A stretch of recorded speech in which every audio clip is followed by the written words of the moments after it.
Hello ladies and gentlemen, MarauderEX here, back with more of my PlayStation 2 collection. This is the last one of PS2, I promise. 5 parts. Holy crap. But that's because the PS2 really did have, it had the longest lifespan of a supported console, officially ending its production run at the end of 2002, or 2012. So it had a huge production run, so it had a lot more games to it because of just how long it was supported. So, I'm honestly not surprised that I have more games for this than any other console. Starting off, we've got Soul Calibur 3. This is the last good Soul Calibur game, in my opinion. Soul Calibur 4... every other one, they seem to add characters for no discernible reason. So, like, Soul Calibur 1 was good. Soul Calibur 2, they had the 3 different versions where you had Heihachi, Link, and Spawn. Like, what the hell? Really? Link was kind of cool, Heihachi was broken, and why Spawn? Like, he wasn't a console character like Link and Heihachi were. He was a comic character that had loose affiliations with Microsoft. I don't know. But 3 went back to being just hardcore fighter. You had the creative fighter mode, and then you had a really cool kind of a tactical mode where you could either fight on a tactical style, or go into the 3D fighter aspect and beat them that way. So this one was really good. And then Soul Calibur 4, you had Vader and Yoda and the Apprentice, which I can't even begin to talk about that. Like, I'm a Star Wars geek. I love Star Wars, but what? Oh, but Soul Calibur 3 was great. That was my the original Soul Calibur and Soul Calibur 3 are the only two in the franchise that I'm absolutely fanatical over. Next up, we've got Soul Nomad and the World Eaters. This is another Nippon Ichi game. I have not actually played this. I picked it up just because I kind of wanted to keep going with the Nippon Ichi style games, and that one came recommended, so I picked it up. Next up, we've got Spyro, Enter the Dragonfly. Yeah, it's another Spyro game. This one done by Universal Interactive. Not bad. This is still when Spyro was still very credible, before he went into the Skylander series. So, and from what I've heard, the Skylander series is actually pretty decent. So, it's just the best way to get kids to keep buying stuff. It's like Pokemon, but with, you know, physical media in games, too. So, next up, Star Ocean Till the End of Time.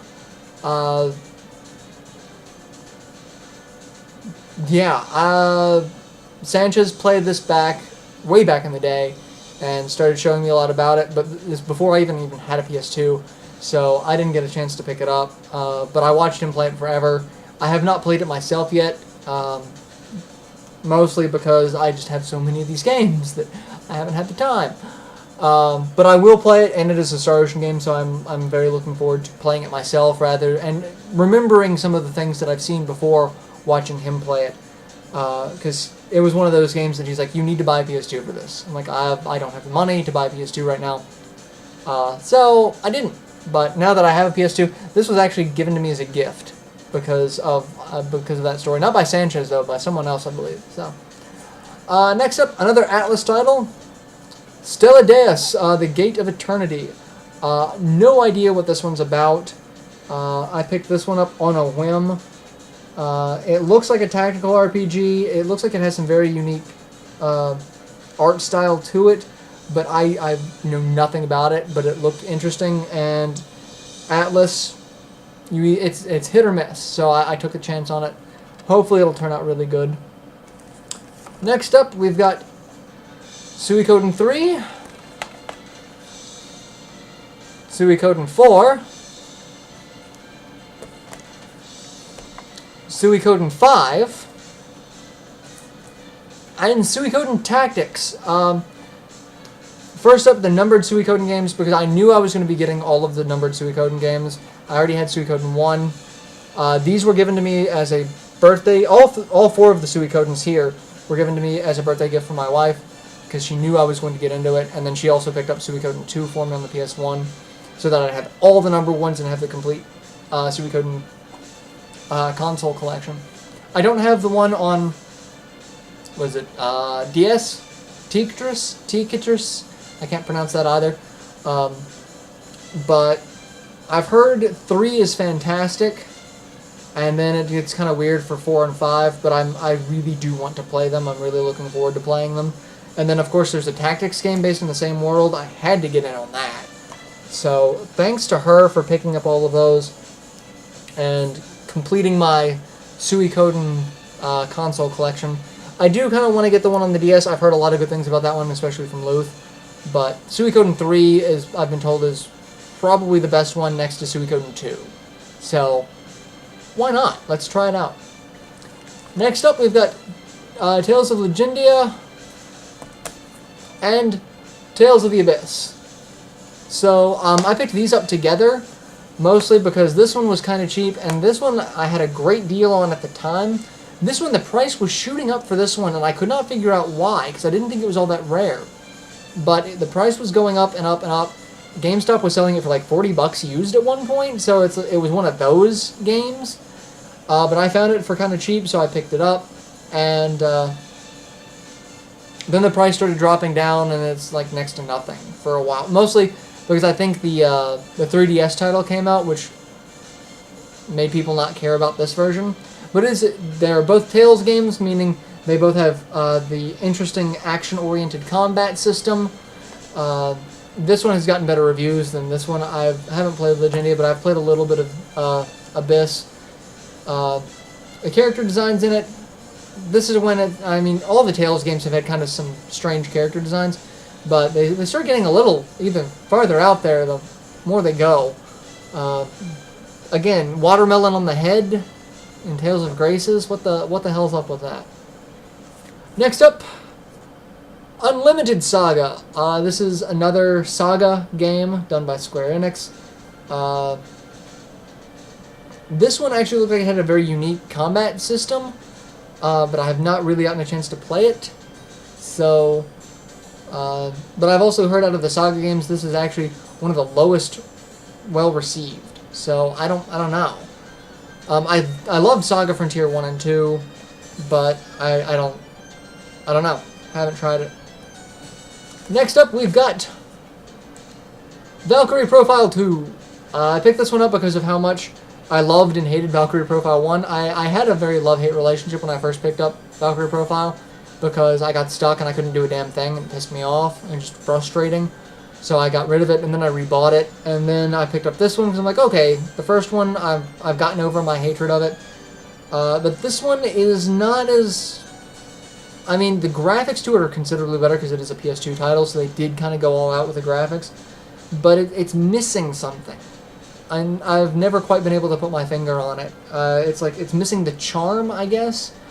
Still a good game, not nearly as good as the original. So, next up we've got Wild Arms 3, Wild Arms 4, Wild Arms 5, and this is the anniversary, the series' 10th anniversary edition box set, which comes with an art book, and I think a soundtrack, maybe just the art book. I think it's just the art book. And then Wild Arms Alter Code F. I've heard that the series really... Wild Arms 1... I've played Wild Arms 1, at least part of the way through, is fantastic. Wild Arms 2 I have not played nearly enough of, but I've heard that one kind of drops down. Wild Arms 3, I hear it starts picking back up. 4, 5, Alter Code F is a remake of Wild Arms 1 using PS2 style graphics. So it is the same game, just remade. I've heard they've changed some things, adding like new playable characters. Like, why you had 3 playable characters? Why worry about adding more? So they did make changes to the game. So if you're a purist, you'll want to play the original Wild Arms. But if you want to play the expanded world, which this one's actually considerably more rare than the original from what I've been able to find, this one can cost a lot. And I was like, what the hell? But the graphics to it are amazing. So I have all of the console Wild Arms games as well. I don't have the handhelds because there's Wild Arms XF on the PSP as well, but I hadn't picked that one up. Next up, Xenosaga. Xenosaga Episode 2. I can't pronounce the subtitles. And Xenosaga Episode 3. The subtitles are in German. Also, Sprachzastrosa. I can't pronounce this. I'm butchering this language. Please forgive me. I picked up the original Xenosaga when it first came out, thinking how much I loved Xenogears. And I, for the love of God, I tried. I tried so hard to like this game. And I got like 10 hours into it, and that wasn't even scratching the surface. This game is paced so poorly. It's so slow. And there's a cutscene every 5 freaking seconds that they're trying to shove more story down your throat that you want to play the game. The combat's interesting, but it's so slow getting into. It's so slow to... It's just so slow. So I actually sold it and got another copy, and then I picked up these two elsewhere. And apparently Episode 3 is the most rare because the thing about this, it was supposed to be an 8-game series. They were going to do Xenosaga Episodes 1 through 8. 1 came out, the sales were lackluster, but they continued on. Episode 2 came out, the sales were so poor on this one, they're like, okay, the sales are good enough to warrant that we're going to do another one, especially since we said we're going to do an 8-part, but you have to finish up the series, the entire 8-part series, in the last part. You get to do part 3, and that's it. So 5 parts of this game got dropped, and I had to condense the story into this. So I've heard the pacing for this one. I haven't gotten to it because I want to play them all in order. I've heard the pacing for this one is the exact opposite of 1. They're just burning through so much of it so fast because they're trying to get to where they had written the end of the series. And you can kind of see the ties between this and Xenogears, but it's mostly Xeno in title. Same with like Xenoblade, it's just Xeno in title. But I wanted to like it so much because I was such a huge fan of Xenogears, but I couldn't. I tried. I just tried. But I mean, that also tells you what happened if they're going to do an 8-part series and you get to do the first 3. But you don't even get to do the first half because of just how bad it was received. Last in this is my last PS2 game, which rounds out my entire collection. I'm not planning on buying any more PS2 titles, so this is the last one. Is Ark of the Nepistim. Again, with words that I fail at saying. This is a Ys title, which means it's an interesting 3/4 overhead action RPG. This one has 3 elemental weapons that change your attack style, which that's the whole reason why I got it. I love that kind of different elements change different gameplay elements. And I got it for really, really cheap versus what it was going for, and I'm like, sure. I just started getting into the Ys series, so I'm like, let's pick it up. It couldn't hurt. So yeah, that's my PS2 collection. Like I said, I'm not really planning on getting any other games for it, mostly because I don't have space. If I do somehow get space, there are a couple of other games that I wouldn't mind having, but I'm not really interested in, like the Dot Hacks, mostly because it suffered a very similar fate as the Xeno games. The original Dot Hacks, episodes 1, 2, 3, and 4. 1 was pretty well received, and then it just started getting weird and as it went on. And Part 4 is so ridiculously rare that it's selling for over $100 right now. So I can't justify that, but one of these days I might, if I get another one of these giant shelves and say, yeah, I'm just going to start throwing more games out there and become a real collector as opposed to... I'm one of those collectors that collects what I want to play, what I think I will actually enjoy playing versus full of everything. But then different collectors collect differently. So, this is my PS2 collection. I hope you enjoyed it, and I will see you in other other projects. Till then, later everyone.